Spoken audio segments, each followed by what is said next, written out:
Let's go. Game time.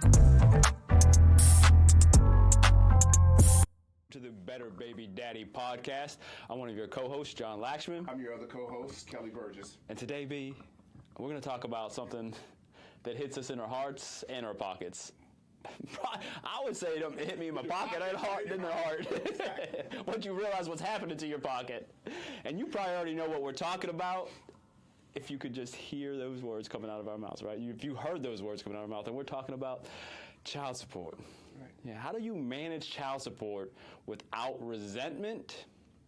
How does that occur? How do we avoid the frustration, the resentment, and sometimes the shame that the after effects of child support cause us? Yeah, there's a lot there, a lot to unpack. Man, is there a lot. you're speechless. You should bring me back, man. Some flashbacks. So I think it's an important subject. A lot of you guys are going through it. If particularly if you're on the front end of the breakup, and we giggle and laugh a lot during this because we can reflect back on times when it was really, really tough, and we know that you're in a tight spot. But as John said, hey, we're going to hopefully unpack how to deal with the resentment, the shame, and the frustration of going through it. So one thing I think is good to do is just take that tough situation with, hey, you were making whatever, $2,000 a paycheck, and now you're making $1,100 a paycheck, right? It's a shift. And so I think it's important to reframe the new reality so that you can deal with the frustration, resentment, and shame. Yeah, that reframing is so crucial because if you are constantly looking at child support as some form of punishment, right, as some form of attack upon you by your BM, you're never going to get over it. You're never going to get through it. The resentment is going to continue to build. The frustration is going to lead to anger. On top of that, what's going to happen is that you're going to begin to look at your BM as not human. Like, seriously, not as a human being, but as this thing that is leached onto your bank account, onto your job, onto your income, and is just sucking the money right out of your life. Yeah, and it's not uncommon for us to hear in the news of guys who have not processed that new reality well. We hear every year of a dude who gets to a dark place because he has not shifted his mentality about it. He has not dealt with it in a healthy way, and he shows up at his BM's house or his BM's work and does something dastardly that changes the whole family. And so, it's the front end we were laughing about some things, but it's a serious thing, and we want you to handle it well if you're in that space. Well, can I say this too? Yep. Most men are not going to be mentally equipped to handle this right off the jump. Correct. Like, it's just a big shift. Not only from the mental perspective of handling the emotions that come along with that, but all of a sudden now, you may have worked hard. You may have really busted your ASS at one job and you crushing it. You may have been getting promotions and all these things. Yep. But guess what? It's not enough anymore. No. And that part where I got to turn it up again, I didn't even know I had these levels available to me to turn into. But you're going to have to do that. You are. And whether it's Uber, whether it's a paper route, whether it's a second job right after your first job where you just crushed yourself, that's the part that really gets the men. And that's the part where it leads men being $30,000 in arrears.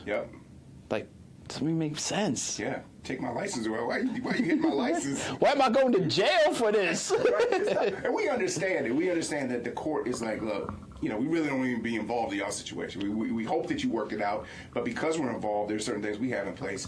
But as you said, it's a realization that, man, you're going to have to just to sustain your life. Tack on another job, which is going to be mentally draining, and then the downstream effects of, hey, I'm tired, I got less time for friends, I got less time for social stuff, I got less time to refill my own tank, so I can keep this grind going. We know that most guys are not going to be understanding that is coming. So, and where the money's going to, it makes it more difficult. Like, I got a second job that's going to buy her a new purse, new shoes. That's the mindset a lot of men go into with, because. And I don't want to put all women into that same category. All of a sudden, they see their BM with the new shoes, the new car, and they're like, dang, they got all of this, and I'm busting. My ASS, given everything I got, and it's still not enough for me to make my car payment.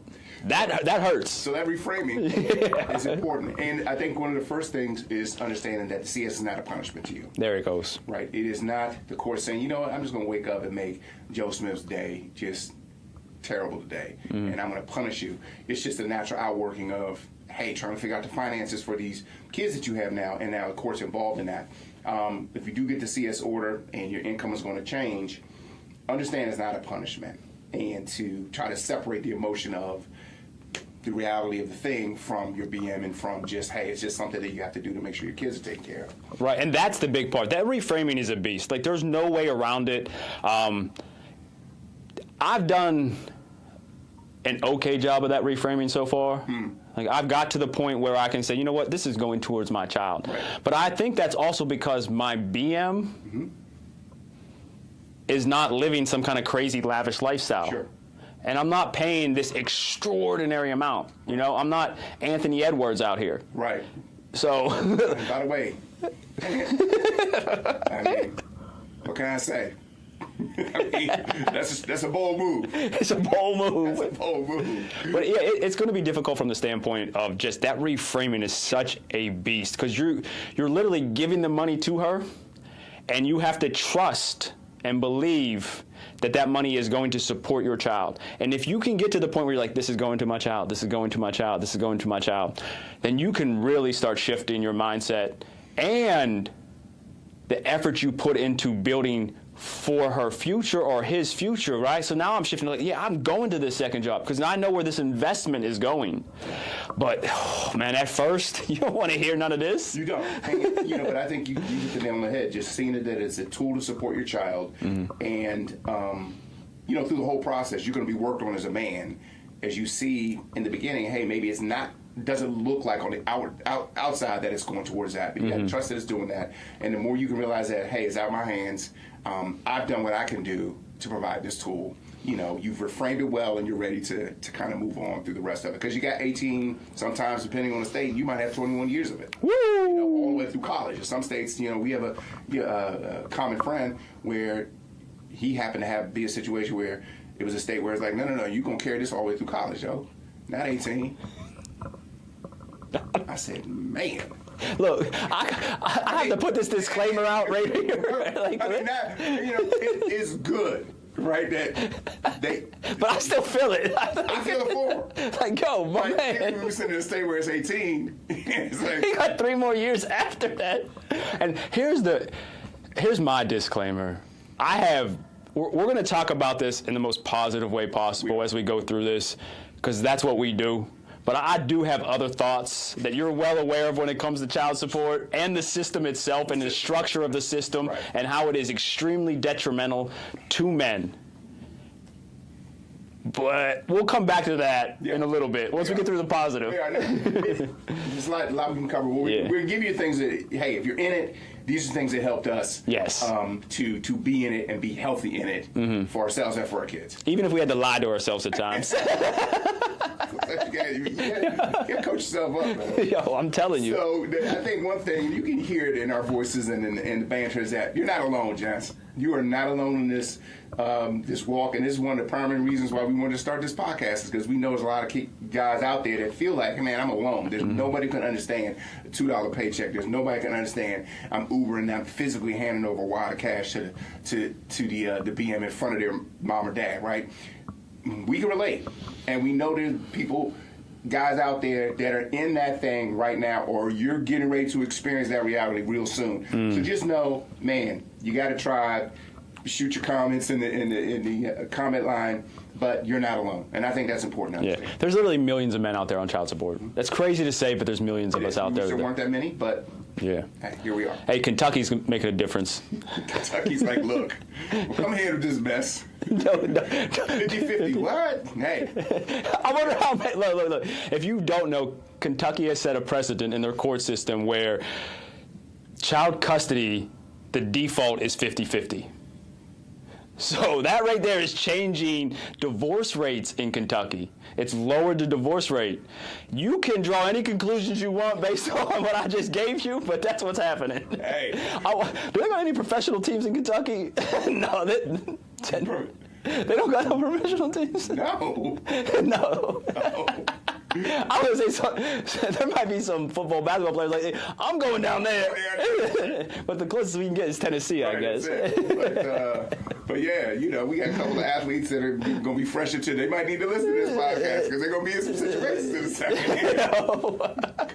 We ain't naming no names. Just check your, most recent ESPN post. Yeah. So it's that money. So shifting the mindset again and trying to get back on track here is that money is not going to your ex, but it's an investment in your child or your children. And that shift, as we've said over and over again already, is a major shift, a difficult shift, and it may require you to lie to yourself a little bit at the beginning of things. Yeah, you're right. Yeah. And, and like you said, you're in a tribe. If you're listening and you're in child support, you're not alone. And so one thing is reach out to cats that have gone through this before can help you moderate your emotions about it. They can be there for you when, that paycheck gets sliced by a third or half. And you have to adjust your lifestyle. Or they can reach out and you can network with them and, hey, where's a second gig I can get that will fit within my current, situation that I got. It's a form of showing up, B, right? We want to show up with our kids physically. We want to be there physically. We want to be there mentally, emotionally. Finances are part of that. They are. And unfortunately, child support is a difficult way to accept to show up financially. Right. Because someone else is telling us what to do with our money, as opposed to us saying, hey, no, I want to do this with my child. But it's a form of showing up. It is. And if you can get to the point where, like, hey, this is how I'm showing up because I can't show up like this right now at this moment, but I'm showing up financially. Yeah. It's a big jump. It's a big leap. Yep, it is. It's a chasm to cross. It is. But it's going to help you long term. And a good way to look at it is it's an investment in your child, and not to keep it straight business, but the return on investment, the money's a proxy for you. You're not there. You can't physically take them out for ice cream, on a Tuesday night because you're not in the house with them on a Tuesday night. You can't just, hey, we're going to run down to Dick's and, we got soccer practice tomorrow. Let's go to Dick's tonight and get the soccer shoes. You can't do that. And so the money is, unfortunately, it's not the best replacement for you by any stretch, but it's a proxy for you, like you said, it's showing up. To not have the money there, or to be stingy with the money, or to be punitive with it. If you don't have a court order and you're like, I'm gonna give it some time, and I'm not really feeling you, so I'm not gonna get it. You don't want to rock like that. It comes back down on you. So just think of the money as an investment in your child's future and your child's needs. Children have numerous needs that are easy to predict, and some that are like, oh, okay, you want a homemade boba kit now because you saw some YouTube video, and it's like, okay. What's boba? Boba's like the tea with the little bubbles. Oh, you ever heard of it? Like, I guess my girls ain't into that. It's like the teenage, the ones who, like, they're beyond Starbucks, like Starbucks now. Oh, this is next level? Next level. This sounds expensive. Yeah. So, but hey, some stuff you can predict and some stuff you can't predict, right? Right. And so it's an investment in, your child's growth. So speaking about the money, financial strategies that help us deal with this, I don't want to say extra cost, but this extra investment, right? There we go. Yeah. So, excuse me. This investment, what are some financial strategies that men should put in place or should have in place at this point, if they are paying, that helps them deal with CS? Yeah, and we're going to hit these quick because we'll go back into them in more detail when we deal with finances, but you got to have a budget. Number one. You have to have a pre-planned determination of how you're going to spend the money before the month is upon you. I don't see how you survive without it. You always be responding to situations as opposed to say, no, I've already made a decision a month ahead of time or a quarter ahead of time on how I'm going to do it. The thing with the budget that makes it easy is automate the budget. Automate your bill payments. Yep. Because it just kind of cleanses you from the emotion of physically having to take the money out, write a checks, swipe, whatever. So budget and automate. Yeah, automate. And when we're talking about automating the bills and your budget, it's also automating child support. I'm in a situation where my child support's not automated. I pay her directly, which I'm cool with. It works for us. But a lot of times that's not going to work for people. And the court system will not allow it to work that way. Luckily, we were able to settle outside. An arbitrator approved everything, blah, blah, blah. And that's just how it worked for us. In most cases, you are going to be automated when it comes to child support. And that's actually a good thing. It is. you're going to need that. Yes. You're really going to need that part, because at the beginning of the separation and when you're first hit with child support, there's a lot of emotions. You might not be really keen on handing her the money or handing her the check or cash apping her. Right. So you might do some things like, I'm going to make this a day late, 2 days late. I know she needs it right now, but I'm going to wait. And so those things, those emotional responses to actions or decisions can have detrimental effects on you long term, and you don't want that. So just automate it, get it done. Yep. Maybe get a $2 paycheck. Maybe that sucks. Well, it really does suck. Not maybe, but it's part of that process, man. Yeah, absolutely. Yeah. And then speaking of the paycheck reduction from your primary job, you're gonna have to get an additional job. You're gonna have to get some additional income in.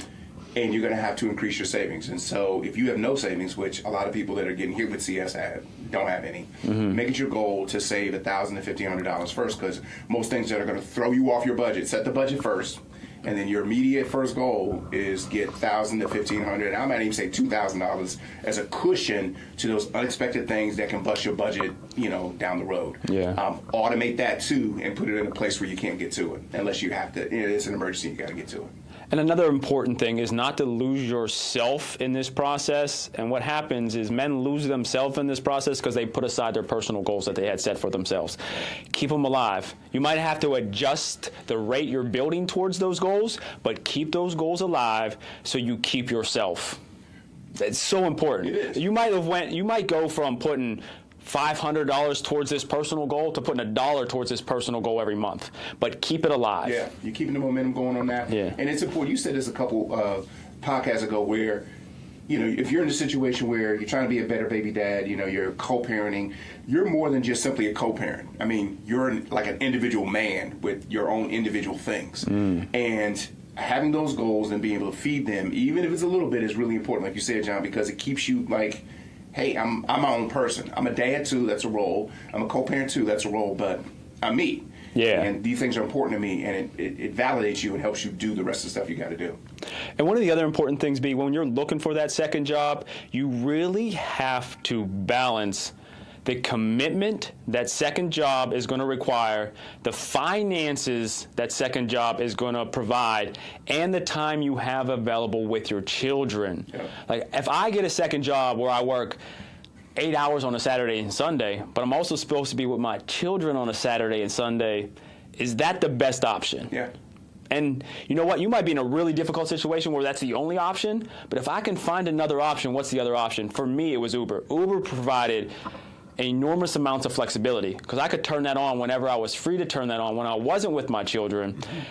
And that Uber really was the lifesaver for me because it didn't tell me when I had to be at work. I chose when I had to be at work. Right. So if I wanted to grind, if I wanted to go to my full-time job from 9 to 5 essentially, and then from 5:30 to 4 a.m. if I wanted to grind on Uber on a Tuesday night, that was cool. Yeah. And then I had the weekend free. Sleep, yeah. And it wasn't pretty. No. It sucked, but it was necessary. Yeah. And it also gave me that time with my kids. Very good. That's a great point. They have a saying in investments, the cost of capital, right? And so there's always a cost to the money. And I had a conversation with a close family member the other day about his thinking about he has a nice full-time job, and his thought about taking an overnight job. And I said, when are you gonna sleep? Because at some point you're gonna have to pay the piper. You might make some money, but you're gonna pay the piper somewhere in there with your health, a bad decision because you're just mentally worn down. And so there's a thought that, find a job that works for what you want to do as a better baby dad. It's not just about the money, but do get some more money coming in. Yeah, and so sacrifices will have to be made, unfortunately. Yeah. Like, I didn't really go to the gym during that time period of my life. I know that was a killer for you. It destroyed me. Right. Like, I couldn't. Right. If I'm going 9 to 5 right. and then 5:30 to 3 a.m. right. and then coming back to work right. the next day, that was the gym. The gym was gone. Yeah. Yeah. Personal life was gone. Yeah. Because Uber, the best time to drive Uber was Friday and Saturday nights. Hey. But it also was a blessing in disguise because now I wasn't going out on a Friday and Saturday night and spending money. I was making money. Right. Yeah, I mean, it's an adjustment, and you're in a different season. And you don't grow into the man you have to be unless you make those kind of sacrifices. But, we're both in different stations now. But there was a period of time where it was gritty, really, really gritty. But, that leads to the next part, which is, well, how do you get through this gritty season? Say you're a cat out there, you just got hit with the child support papers, or you were fortunate to be able to work out something with your BM, but your life has had to shift. You're working a second or third job. You're mentally and emotionally drained. How do you deal with that? So this next part is really crucial: is the emotional and mental support that you have to gird yourself with in order to be able to handle it. So yeah, it's the emotional separation from the money. Right? How do we separate those emotions from the money? And that's a difficult one, because beyond just being emotionally tied to money because it's going to your ex, we're all in a sense emotionally tied to money in this country. Like, there's a deep emotional connection in America to money, so it becomes difficult to let go. It reveals the heart. Yeah, no doubt about it. It does, but you have to just see it as a tool. I think for me, we talked a couple casts ago about when you give with an open hand, when you're not stingy with it, it removes the power of the money. And it might take some time to get there, but it's a tool. It's a tool to get the things done you want to get done. And the more selfless you can be about that, the easier it is to manage the emotions of the money. The other thing is, man, get your feelings out someplace where it's healthy. We talked about that before, about breakups and parenting and stuff like that. Journal, talk to other people going through a similar thing. If you got to, I reached out to my counselor because we're in a season in marriage and family where I was like, let me just do a check-in, and just put some stuff on the paper. So, if you got counselors, talk to them. But have a support system so that you can navigate the emotions of the time. Yeah, the support system, the journaling, the talking, the praying, the meditation, whatever works for you, you're going to need that. You're going to need to lean on that. And that's why we so often talk about having that foundation, whatever that foundation is for you, so you can pull on that. When you start going under, you can pull yourself back up. That foundation is going to be extremely crucial. Yep. And that foundation is going to be a conglomerate of a multitude of things. Yep. It's going to be prayer. Yep. It's going to be meditation. It's going to be exercise. It's going to be friends and family members that really support you. It's going to be journaling. It might be a counselor. It's all these things that come together to build your foundation when things really start hitting you, because they are going to hit you, especially at the beginning of this. Can I pull myself back up through this foundation? Yeah. And you can have all those things in place, but you have to use them. And your temptation is going to be, when it gets really tight, it's going to be to want to isolate. Mm-hmm. And that's where you just really get hit over the head with everything. So don't isolate, Janice. Reach out, even as, hey, man, can I grab a beer? Can you treat me to a beer while I unload, what's going on? Can you treat me to a beer? Yeah. Absolutely. But reach out. Do not isolate yourself. Use those other resources you have to manage the emotions. And then next up here is the communication with the BM about finances, setting clear boundaries, making communication child-centered and not money-centered, because this is the one thing I will promise you. Do not have conversations about the child support at the beginning, because you're going to be emotionally tied to that with your BM. And guess what? She's going to be emotionally tied to it as well. Yes, indeed. And it's going to get messy. Yeah, and it's a skill. Yeah. To develop the conversation tools you need in order to keep the communication clear, the boundaries clear, and not let it get elevated. Mm-hmm. We were talking. Before we started tape, I was talking with somebody that we had a recent event with, and she mentioned that, hey, in her communication with her ex about things, that she almost had to take on a different persona. Mm-hmm. She had to have some scripts when she was having certain conversations, and I don't hate her for that. Like, you might have to have some child support scripts. Like, I'm going to talk about this, I'm going to say this, I'm going to ask this, and if it gets outside of that boundary, I'm going to have to kind of turn the lights off in the gym and come back to that later. But it does have to be clear. Don't leave anything unturned. You're right. It has to be clear. And let me rephrase what I said. Make sure you're capable of logically having that communication, and your ex is capable of it. I shouldn't have said don't have those conversations about child support, because if you feel like you're capable, where I can speak to her about child support in a logical, non-emotional way, and she can receive that in a logical, non-emotional way, then have that conversation. But from my experience, talking to other men in my own experience, the beginning of paying child support, that initial stage, there isn't too many individuals alive that are capable of being non-emotional in those conversations. It's highly charged, and you do have to have a lot of emotional intelligence to handle. And she's generally not going to be as logical as you about it, and it's not a slight to her. You just wired differently. So as a man, what you have to do is understand that, hey, there's going to be some emotions coming from this. Let me affirm those, make sure I'm clear about what is behind the emotion, and get back to, hey, this is the framework we want to work in, or hey, this is what I really want to talk about. I'm not trying to veer outside of that. But you might not be able to have that in the beginning. Might have to have a mediator. Might have to put it off to the side and just let CS do what CS do. But make sure either way you get to the point where the communication is clear. And then you're going to have to be as open and as honest as possible about your finances within your comfort zone of what you're willing to express, of what's going on financially with you. Yeah. Like, you're just going to have to. And that will help you set clear boundaries. Yeah. Like, if you're paying $1,000 or $600 or $500, whatever it is for you, a month in child support, and she asks, hey, can you go buy new shoes? Time to draw a line in the sand. No, I'm not capable of doing that right now. Sure. Unfortunately, would I like to do that? Yes, I would like to do that. Yeah. But unfortunately, I cannot do that today. I can't do this week, this month. Right. That's what child support's for. Yeah.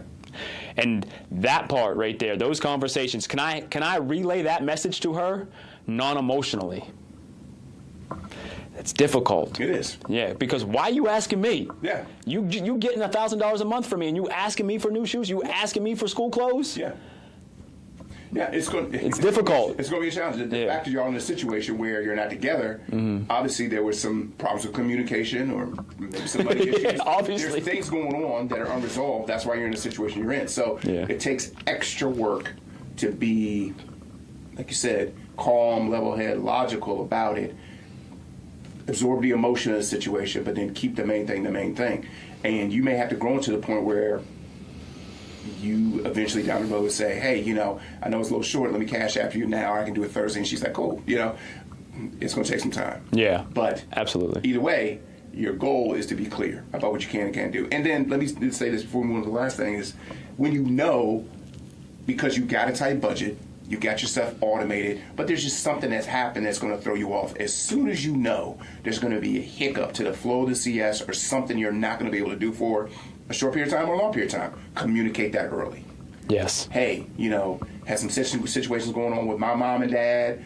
Some of my money's going to have to go to dad. We have that whole shift in the family. I'm taking care of older parents. I'm not going to be able to do this thing I promised to do next month. So as soon as you know something, communicate that and just let the chips fall where they may. But, you wouldn't like surprises. She's not going to like surprises. So, That's great advice right there. Yeah. You definitely, the communication is so essential there. It is. It's the oxygen, man. And then those boundaries, like draw the line and keep the line there. You don't cross it, but you don't allow anyone else to cross it either. Correct. Like stand on your ground. Yep. Stand firmly on your ground. As we wrap up here, we're talking about legacy, right? And finances are one part of the legacy that we leave our children. It's not the most important part in my mind. There's so many other things that we can give our children that will live on beyond money. Sure. But child support is one piece of that.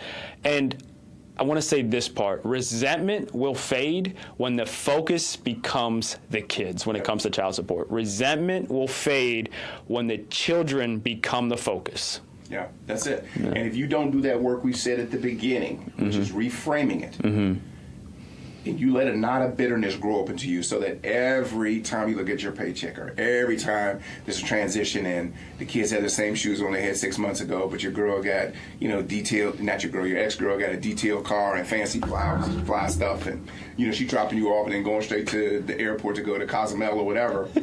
If you do not do that inner work, the resentment won't fade. No. It'll turn into bitterness.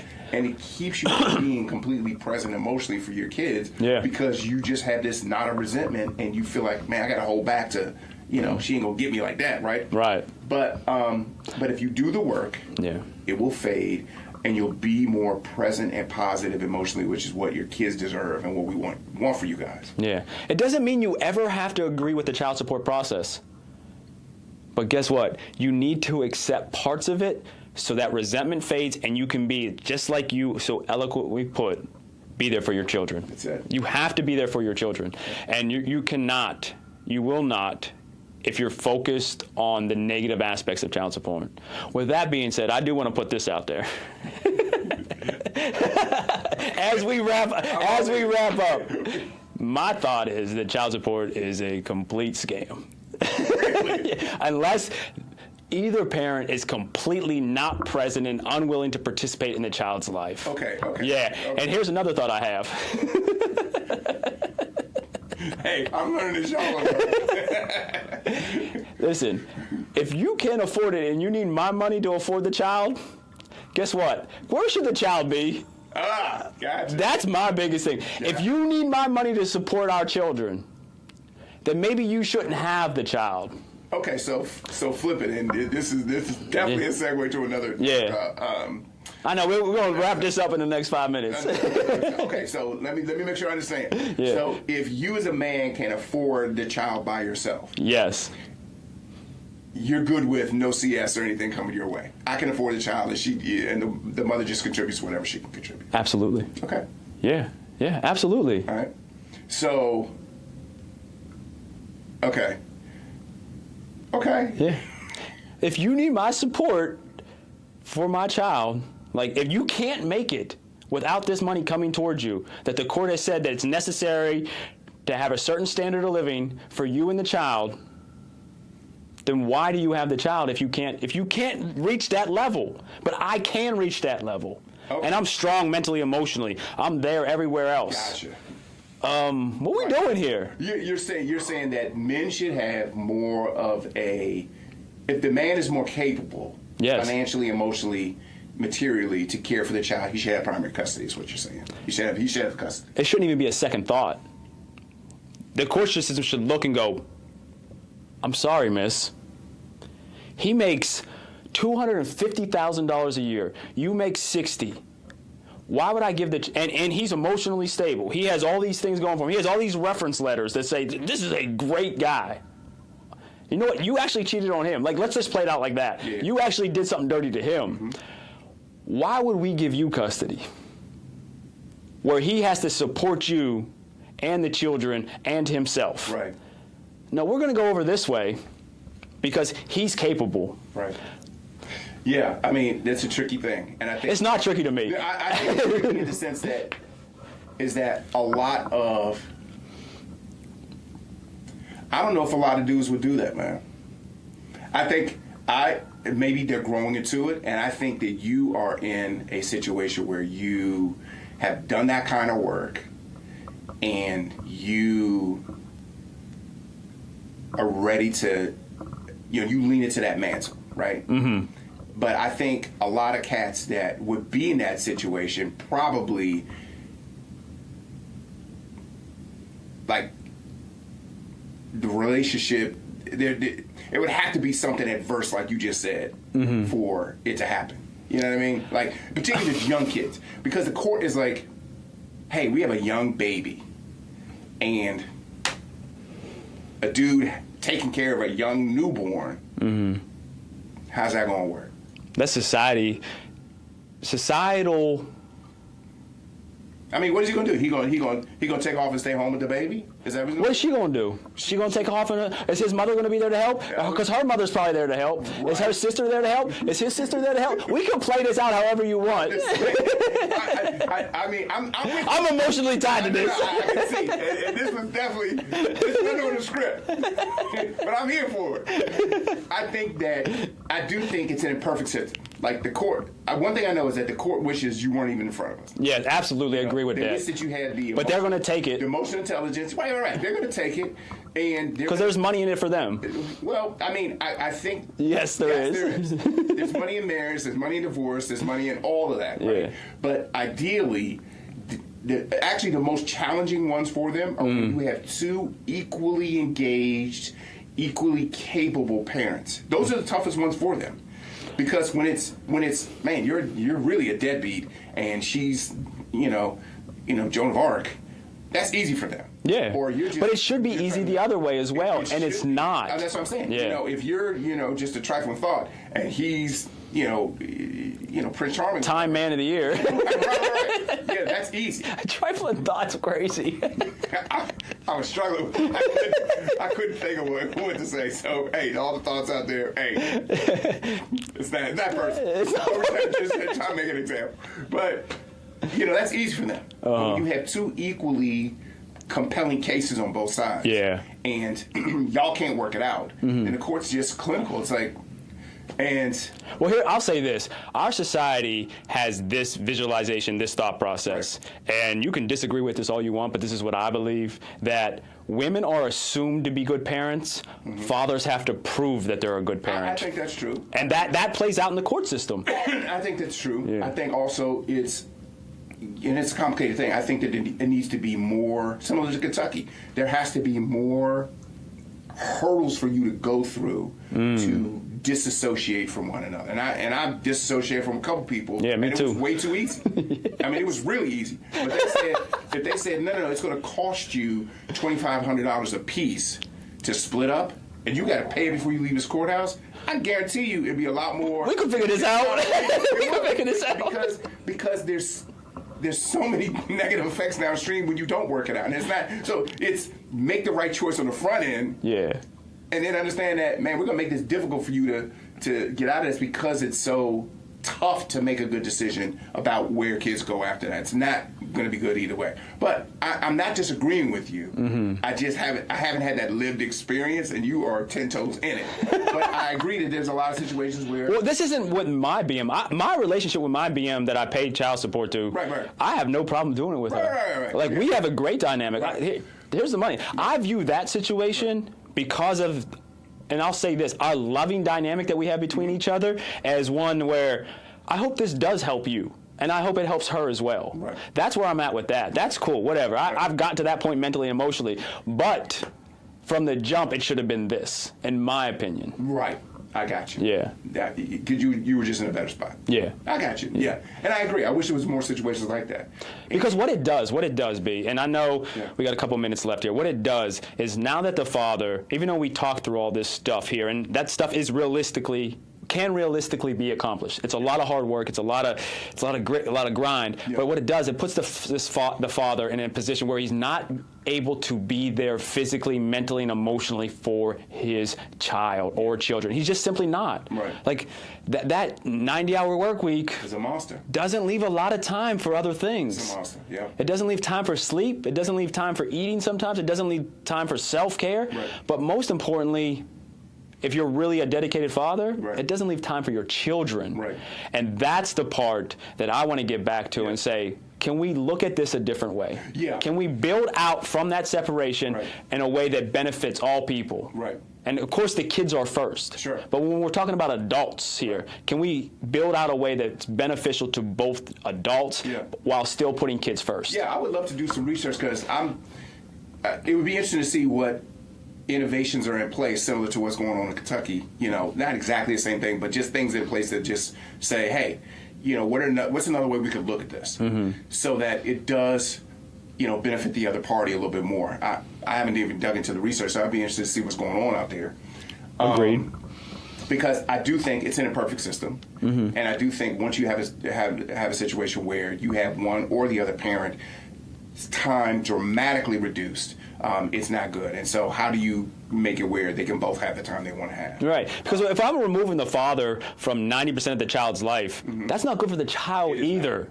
It is. It's not. Yeah, it is. Like, I can show up financially all I want, but if I'm not there mentally and emotionally and physically to support my child, guess what? That money goes nowhere. Yeah. It really doesn't do enough. Yeah. There's no way money can do what my emotional well-being for my child or my emotional presence can do for my child. Yeah, you can't pay for your child falling asleep on your lap as you're reading him a story at night. No. Like, there's no amount of money that's going to replace that. And that, And I'm not here to complain or play victim because, you know, I made decisions that put me in situations that I don't like, right? So that's not the case. That's not what I'm saying here. But we as a society need to reframe our thinking and maybe look at some laws that are in place so we can better build children as a society. I agree. Yeah. I agree. So more on that coming up soon. Absolutely. Appreciate that curveball you threw. Hey, man. Out here, Paul Schemes. Absolutely. You're out. But, guys, we hope that, again, you feel like you're not alone. Yeah. We covered a lot of ground. Important thing is, hey, reframe the whole child support situation so you can get to the point where you see it as an investment in your kid. Build a tribe around you so it can support you through the journey. and then make sure that you understand that it's part of your legacy as a dad to show up for your child this way. And finances is not perfect, as we just talked about, but it is a proxy for you not being able to be there. It's a way of being there. Yeah, absolutely. So keep being there. Yeah. All right. Until next time. Until next time. I'm John. I'm not John. I'm Kelly. Peace.